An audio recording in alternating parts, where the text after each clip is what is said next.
घर की औरत पार्ट 3। मीना का घर ठीक से ही चल रहा था। मतलब अब सास और बहू दोनों कमा रही थी, खुद की जिंदगी जी रही थी, मिलजुल कर रह रही थी।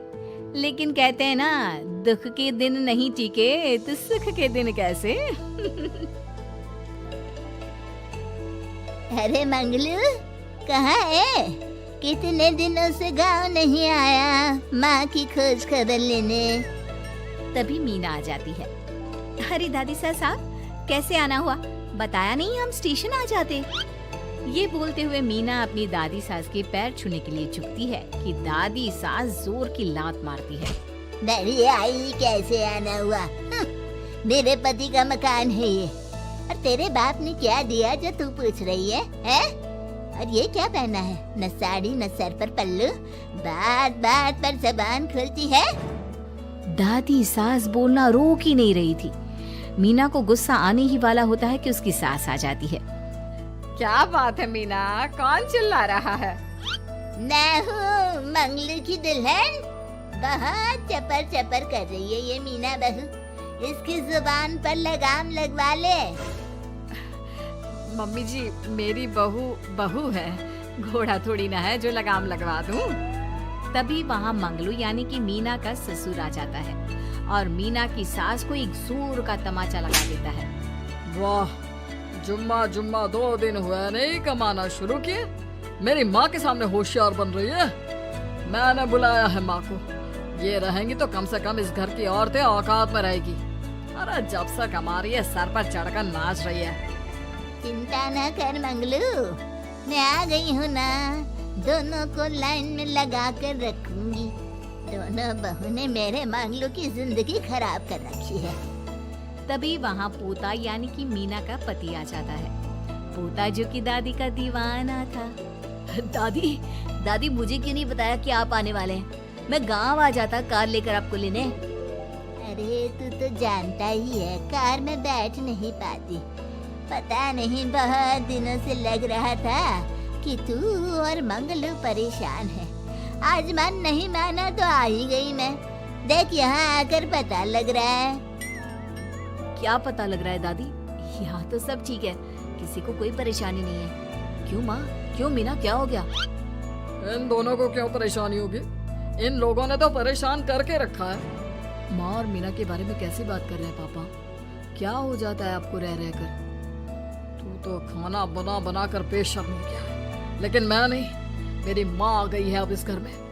अब यहाँ सब वैसे ही रहेंगे जैसा मैं चाहता हूँ। देख मंगलू, तेरी बहू काम करती है तो मुझे कोई लेना देना नहीं है, लेकिन मेरी बहू कोई दर्जी का काम नहीं करेगी। साफ साफ बोल रही हैं। लेकिन दादी साहब, वो तो बहुत अच्छा बुटीक चला रही हैं। बहुत अच्छा चला रही है, लेकिन हम लोगों ने अपने घर की बहू से ना काम नहीं करवाना। अरे इसके बाप को शादी के वक्त ही बोल दिया था। और इसके बाप जिन्होंने दहेज में एक साइकिल दी थी ना, कैसे हाथ जोड़कर कह रहा था, मेरी बेटी आपके घर आ गई, इससे सौभाग्य कुछ नहीं। अब देखो इसकी बेटी, बहू आ जाने के बाद सर पर चढ़ रही है मेरे मंगलू के। मीना जो कि सास की बुराई सुनकर परेशान हो जाती है। दादी सा, छोटा मुंह बड़ी बात। लेकिन क्या पिताजी ने आपको बताया नहीं? सासू माँ ने अपने पैसे से ससुर जी के जन्मदिन में कार दी थी। ससुर जी इतने साल से स्कूटर से जाते थे, अब कार से जाते हैं। क्यों ससुर जी, बताया नहीं आपने? क्यों रे मंगलू, कार ले ली तूने? मुझे तो तू पैसे भी नहीं भेज रहा। 2 महीने से कैसे कैसे दिन काट रही थी और तू यहाँ कार से घूम रहा है। आप भी सासू माँ को अपने बैंक अकाउंट की डिटेल दे दीजिए दादी सा, वो डाल दिया करेंगी पैसे आपके अकाउंट में। क्यों सासू माँ? मंगलू यानी कि मीना का ससुर, जिसने अपनी माँ को गांव से सिर्फ अपनी बीवी को लगाम लगाने के लिए बुलाया था, ये सब देखकर जोर से चिल्लाता है। मीना बहू, चलो दादी सास आई है, ये नहीं कि खाने पीने का इंतजाम करे। अरे माँ, तू भी किन लोगों की बात में आ रही है? चल मेरे साथ मेरे कमरे में चल। ससुर अपनी माँ को लेकर कमरे में चला जाता है और दोनों बैठकर वैसे ही पंचायत शुरू कर देते हैं जैसे कोई बहू अपनी माँ से सास की बुराई कर रही हो। देख मंगलू, गलती तो तेरी ही है जो तूने घर की जनानियों को काम के लिए बाहर निकाला। दूसरे तेरे पापा को देखा था, कभी मुझसे फालतू बोलते। अरे मरते दम तक तेरा बाप मेरी मुट्ठी में रहा है, यही सिखाया था मैंने तुझे। क्या बोलूं माँ, जब से ये मीना बहू घर आई है ना, इसने घर का सारा इतिहास भूगोल बदल कर रख दिया है। उस तितली से तो मैं बाद में निपटूंगी, पहले तेरी वाली को तो ठीक कर दूं। अरे बहू क्या आ गई, खुद को टाटा अंबानी समझने लगी है।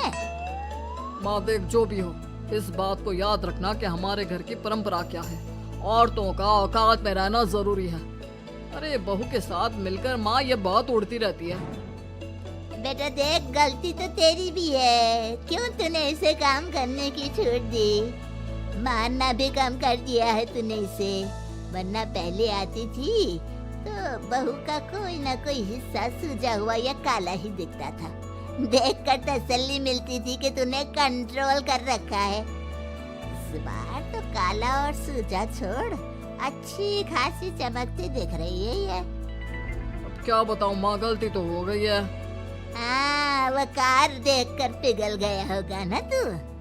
अरे बेटा, औरतों को मुट्ठी में रखा कर, शान की साइकिल ज्यादा अच्छी कुत्ता बनकर कार चलाने से, समझा?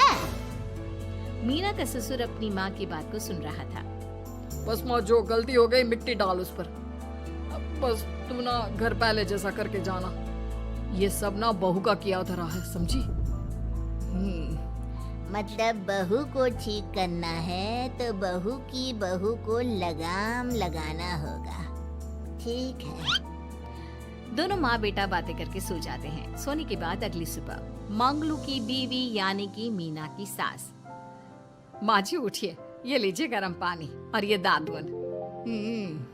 चल ये तो याद रहा तुझे, वरना मैंने तो सोचा था कि बहू के चक्कर में पागल ही हो गई होगी बिल्कुल। अरे बहू के चक्कर में पागल होने का क्या मतलब होता है माँ जी? उसने मुझे मेरे पैरों पर खड़ा होना सिखाया है। मैं तो कहती हूँ उसके जैसी मेरी बेटी होती ना तो शायद मैं बहुत पहले जीवन का मतलब समझ चुकी होती। तो दादी सास को समझ में आ जाता है कि सारा मामला मीना पर जाकर ही ठीक होगा।